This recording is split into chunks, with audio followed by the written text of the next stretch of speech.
Hello student. तो चलिए आज हम देखते हैं एक्सरसाइज 8.2 का क्वेश्चन नंबर फर्स्ट। इसका स्टेटमेंट देखिए, a man got a 10% increase in his salary.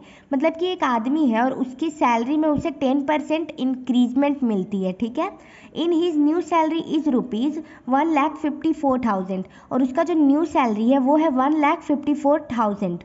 तो फाइंड हिज ओरिजिनल सैलरी। तो मतलब कि उसका पहले कितना सैलरी था वो हमें फाइंड करना है। आई होप आपको क्वेश्चन अच्छे से क्लियर हो गया होगा। चलिए अब इसे सॉल्व करते हैं। तो देखिए, सबसे पहले तो जो जो हमें गिवन है वो हम लिख लेते हैं और हमें फाइंड क्या करना है, ओरिजिनल सैलरी, जिसे हम x मान लेते हैं। तो देखिए,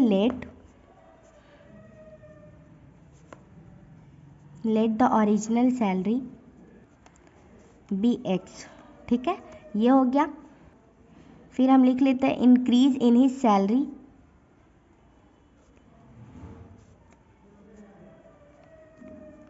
इज इक्वल टू 10%। 10% इंक्रीजमेंट मिला है और न्यू सैलरी कितना है, इज इक्वल टू ₹1,54,000। तो ये हो गया, ठीक है, ये हमें गिवन है।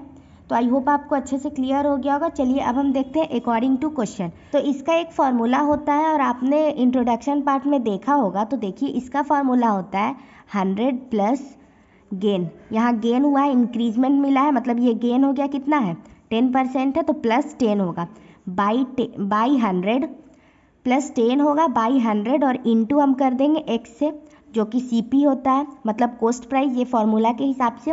और इज इक्वल टू हो जाएगा हमारा न्यू सैलरी, जो कितना है 1,54,000। तो ये इसका फॉर्मूला, ये आपको याद करना है, ठीक है। तो देखिए 100 प्लस 10 करेंगे तो कितना हो जाएगा, 110 by 100 into x is equal to 1,54,000। ये हो गया। अब देखिए यहाँ कितना हो जाएगा, x इज इक्वल टू 1,54,000। इधर ये डिवाइड में, इस साइड मल्टीप्लाई में हो जाएगा और बाई 110 हो जाएगा। अब देखिए 0 से 0 कैंसिल हो जाएगा और 11 से हम कैंसिल करेंगे तो 11 1 जा 11, 11 4 जा 44 और 000, ये हो गया। अब देखिए x is equal to 14,000 into 10, ये हो गया, ठीक है। इसे इंटू करेंगे तो कितना हो जाएगा, 1,40,000, ये हो गया। तो हमारा ओरिजिनल सैलरी कितना हो गया, 1,40,000, ठीक है। तो देखिए यहाँ हम लिख लेते हैं original salary is equal to 1,40,000,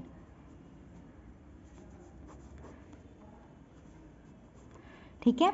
तो आई होप आपको ये क्वेश्चन अच्छे से क्लियर हो गया होगा। अगर इस क्वेश्चन में आपको कहीं से कोई डाउट आता है, कुछ समझ नहीं आता है, तो आप कमेंट करके पूछ सकते हैं। तो चलिए अब हम देखते हैं क्वेश्चन नंबर सेकंड। चलिए स्टूडेंट, तो अब हम देखते हैं क्वेश्चन नंबर सेकंड। इसका स्टेटमेंट देखिए, on Sunday 845 people went to the zoo. Sunday को 845 पीपल जाते हैं जू में। On Monday only 169 people went, और मंडे को सिर्फ 169 पीपल जाते हैं, ठीक है। तो what is the percent decrease in the people visiting the zoo on Monday. तो देखिए संडे को 845 पीपल जू जाते हैं, उसी तरह मंडे को जाते हैं 169, जो कि बहुत कम है। तो उसी का हमें परसेंटेज निकालना है कि संडे को इतना ज़्यादा पीपल थे और मंडे को 169, तो कितना परसेंट कम गए पीपल, ठीक है। तो चलिए देखते हैं हम इसे, अब हम सॉल्व करते हैं। तो देखिए on Sunday people went to the zoo is equal to 845, ठीक है। और उसी तरह on Monday people went to the zoo is equal to 169। तो देखिए संडे को कितने पीपल जाते हैं जू में, 845, और मंडे को कितने पीपल जाते हैं, 169। तो यहाँ हम देखिए number of decrease in people निकालेंगे, number of decreases in people, क्योंकि संडे से मंडे में कितने पीपल कम हो गए। तो देखिए कितना हो जाएगा, 845 माइनस 169, और हम माइनस करेंगे तो कितना हो जाएगा, 676, ठीक है, ये हो गया। अब हमें क्या निकालना है, परसेंटेज निकालना है। ठीक है, तो देखिए percent of decrease in people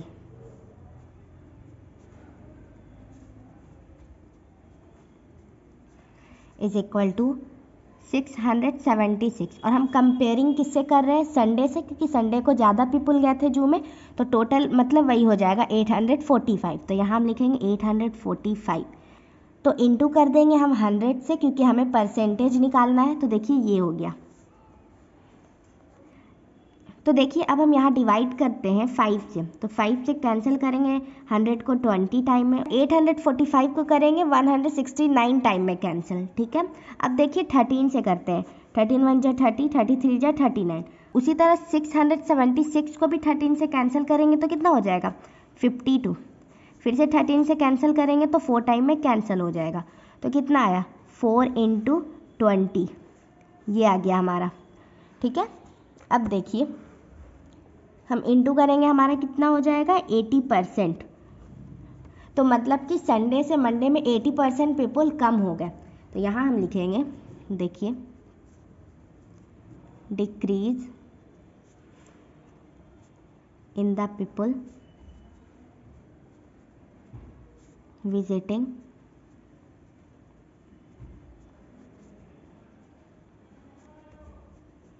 the zoo on Monday is equal to 80%। मतलब कि 80% पीपल कम हो गए संडे से मंडे में। संडे को 845 पीपल गए थे जू में, उसी तरह मंडे को गए थे 169, और हमें परसेंटेज निकालना था कि कितने % कम गए संडे से मंडे में। तो आई होप आपको क्वेश्चन नंबर 2 भी ईजिली और अच्छे से क्लियर हो गया होगा। अगर आपको इस क्वेश्चन में भी कहीं से कोई डाउट आता है, आप कमेंट करके पूछ सकते हैं।